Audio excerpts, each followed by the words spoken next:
When the body is silent, the soul speaks, a phrase that might seem like a vague expression, but actually holds a deep truth that many modern women tend to overlook.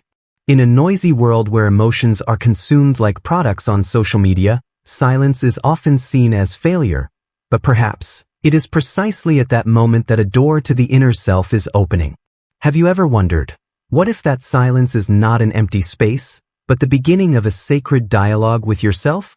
Stay tuned until the end of this video, and if what I'm about to share resonates with you, please subscribe to the channel so we can continue the journey of uncovering the truth behind those things often considered taboo.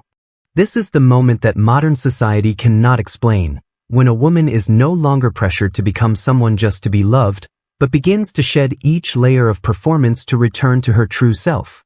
She does not shout to be heard, nor does she adorn herself to be seen. Instead, she steps into the silent space of coming home, a place where noise cannot follow, and where fragmented pieces of the soul begin to find each other again.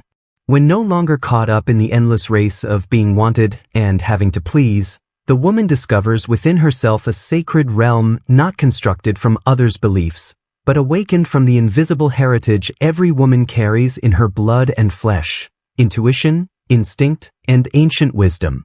Carl Jung once said that healing does not come from the light we find, but from the courage to enter the darkness we have long avoided.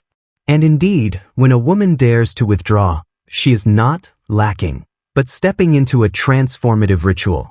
No longer defined by sexuality, recognition, or social roles, she becomes the guardian of the most raw truth, that worth does not come from the presence of others, but from the depth of connection with oneself. Every moment not scattered by fleeting emotions is a step closer to the true essence. Every vivid dream, every clear intuition, is the voice of a soul that was never allowed to speak, now welcomed as a sacred guide. In silence, she not only hears her own soul, but also the voices of generations of women before her, those who were cut off from their inner power by prejudice, fear, and bondage. And at this very moment, in separation, she reconnects. She does not need anyone to see her to feel worthy. She becomes the worth. No need to prove anything. She embodies a woman no longer driven by craving for affection or approving gazes, but by a silent guidance from within, a clarity like wind blowing through the forest, not flashy, but filled with primal strength. Do you think loneliness is the scariest thing? No, the scariest is never truly living without the permission of others. And when a woman realizes this, she does not just walk, she flies. No one tells a woman that there is a door that only opens in silence. A fragile threshold between the ego built to survive and the soul yearning to live.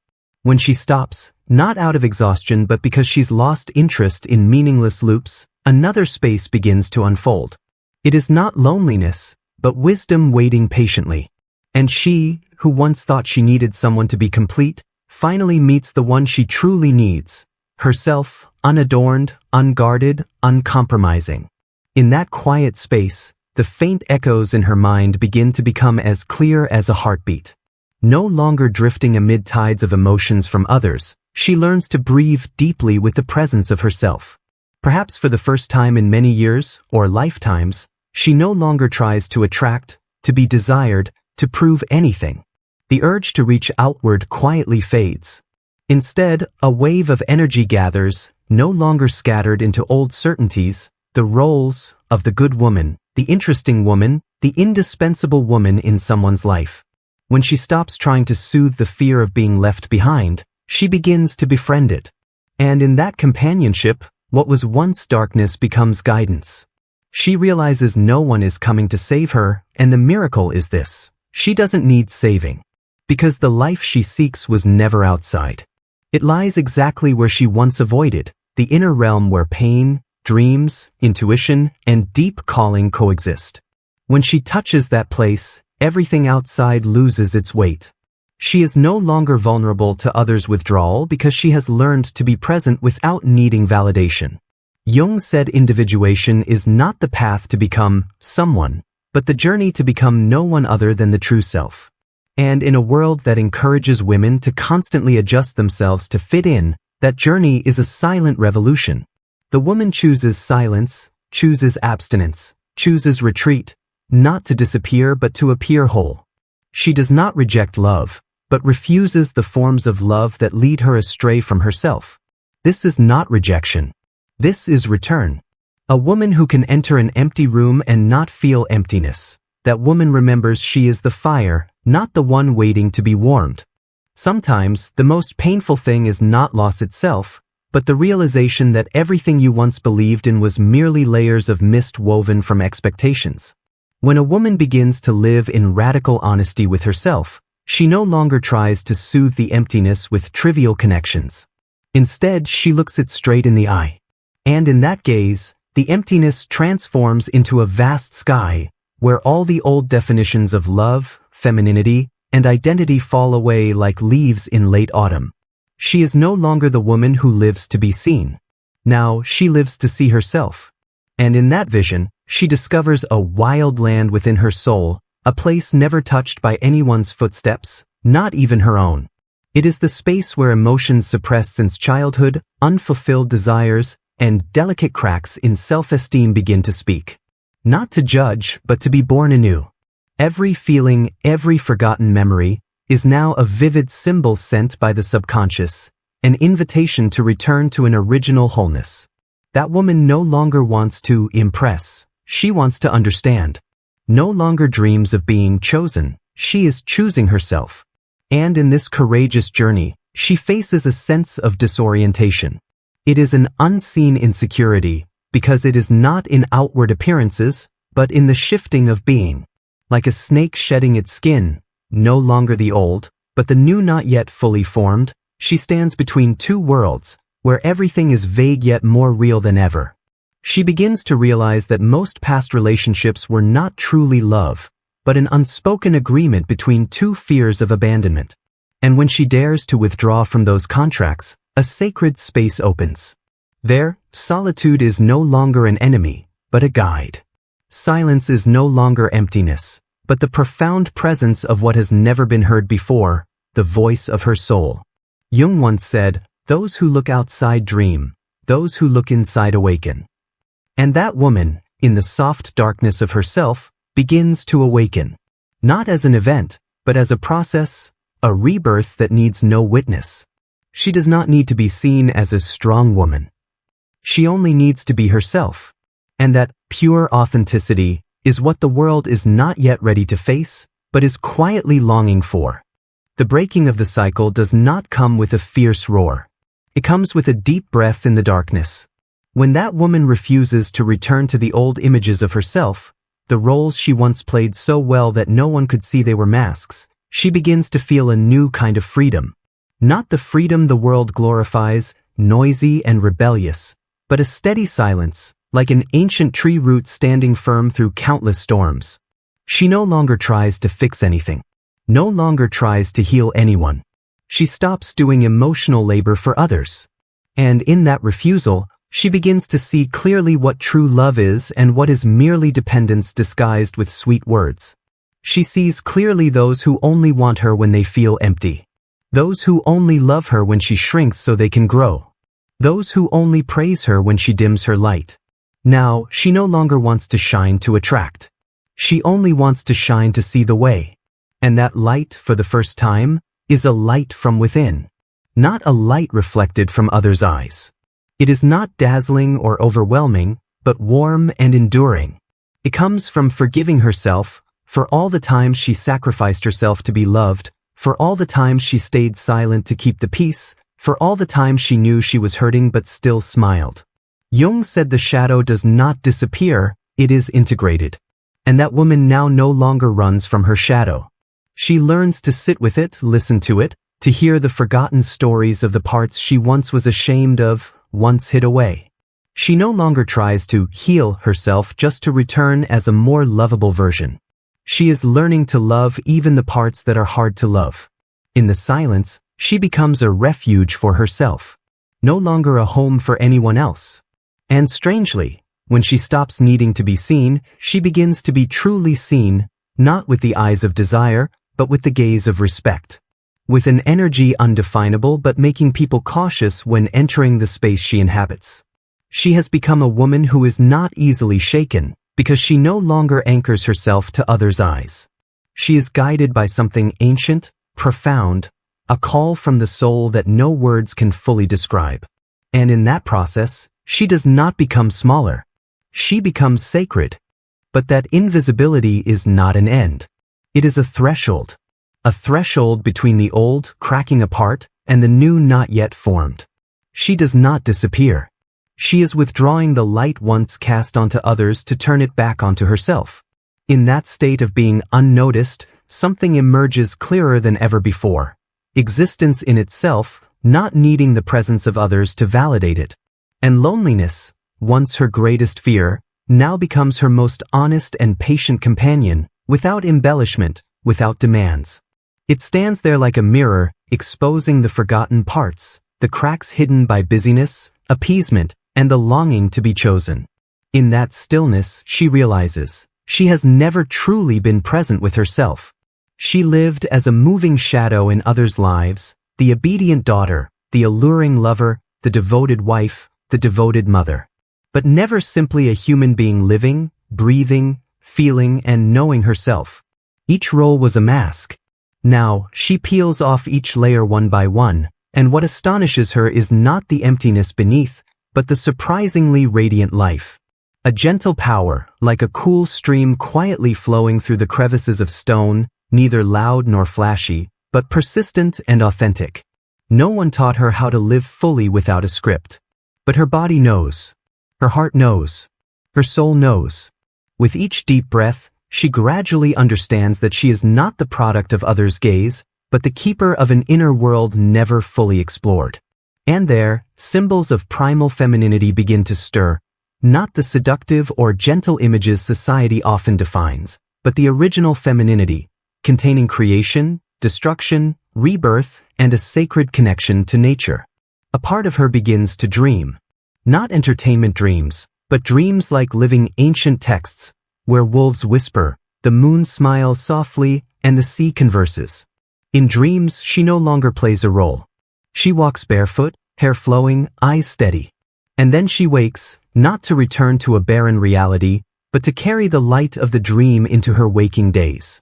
Because now she understands, not everything real is visible in the light. Some things are born only in the darkness, where the soul is forged like precious metal in a furnace. Retreat is no longer surrender but a way to enter a sacred encounter with an unfinished self. Each day, no longer filled with social laughter or meaningless meetings, she hears her own echo more clearly. And sometimes, it is just silence. But that silence is whole, no longer a void needing to be filled. She no longer wishes to be filled, but learns to be the space in which she can bloom. Society may not know what to do with a woman who no longer thirsts to prove herself. But precisely because of that, she becomes dangerous. Not the kind of danger that harms, but the kind that makes rotten structures tremble. Because she no longer plays a role to be loved. She no longer needs anyone to confirm her worthiness by their desire. She no longer compromises with the fragments of affection out of fear of emptiness. Alone but not isolated. Silent but not absent. Soft but not vulnerable. That is the highest state of femininity reconciled with itself. Jung called it the heroine's journey inward, where she passes through the shadow, connects with the anima, and reunites with the whole.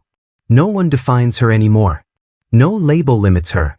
And in that moment, the moment she no longer needs to be named, she becomes a living, silent, and inviolable force. She began to walk not to reach somewhere, but to understand the path she was on. And for the first time, each step was not toward a destination praised by society, but simply to touch the ground, bit by bit, as if probing the truth with bare heels. This was the moment her gaze changed. No longer a look seeking approval, but a transparent, fully present gaze. She observed herself as if sitting in front of a mirror, not to fix, but to listen. And in that stillness, an ancient sound echoed from her heart, a sound without words, yet as clear as the breath of the soul. She no longer measured her worth by how many times her name was called or by who held her tight. Her value lay in the ability to sit quietly with herself without panic. Because now she understood that if she could not be her own companion, all other connections would be temporary. She did not seek escape from loneliness but invited loneliness to become her teacher. In the empty gaze of long nights without conversation, she began to talk with the parts of her soul once forgotten. Untitled memories, desires extinguished since childhood, dreams dismissed as irrational, all surged back, not demanding, but to be witnessed. And then she began to feel a shift. Not loud, not exalted, no song playing in the background. Just a moment when she lifted her head from a book and realized she no longer felt lacking. One early morning, she made tea without thinking of sharing it with anyone. One evening, she stepped out onto the porch, sat in the wind, and did not wonder who might be thinking of her. Nothing happened. And because of that, the most important thing happened: unconditional peace. She began to distinguish between connection and dependence. She still loved, still appreciated beauty, still felt her heart soften at someone's smile, but she no longer had to cling to those things to survive. Love was no longer a contract of exchange but a breeze, coming and going, and she let it go like someone who knows that all that truly belongs to her can never be lost. This was the moment she no longer felt left behind. She was not excluded from the party. She consciously left it to find a space where silence could speak. Those days, she started to smile more, not a smile to be loved by someone, but the smile of someone who had just survived an unseen inner storm. She no longer needed the world to recognize that her journey was right. She knew it was necessary. And that necessity could not be described in the language of success or failure. It was real life. A real person is one who knows when they are acting. And she had stopped acting. This is the power Jung spoke of, not the power to control the world, but to sit quietly in the world without being swallowed by it. A woman who no longer needs to be anyone's ideal, no longer needs to be young, beautiful, funny, gentle, seductive, or strong in precise doses, is the woman society fears. Because she is no longer controlled by the need to be seen. And so, she begins to see everything. Such a person no longer lives in expectation but in presence. She can sit under the moonlight, listen to the falling leaves, and realize spiritual life is not found in noise. It lies in moments when the world demands nothing of her, and finally, she stops demanding that of herself. That is true freedom, not being able to do anything, but not being forced to be anyone. And then, in the deepest silence, when no echo from outside came to confirm her worth, a gentle sound arose from within.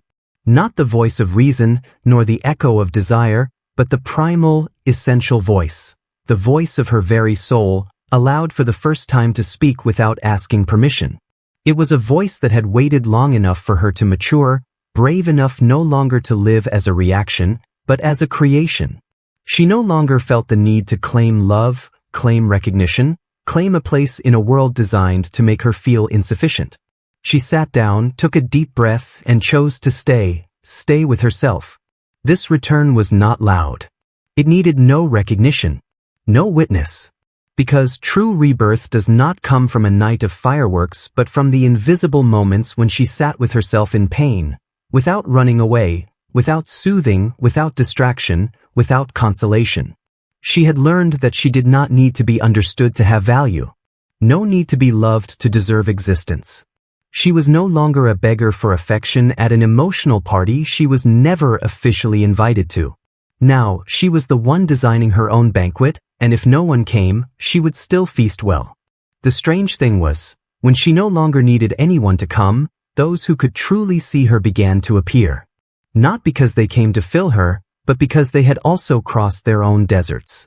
Among such souls, there was no hurry, no performance, only presence, true presence, without defense, without fear, without desire to possess.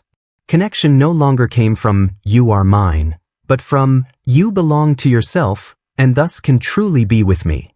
And now, when facing a relationship, she no longer asked, "Will he choose me?" but, "Do we both choose the sacredness within each other?"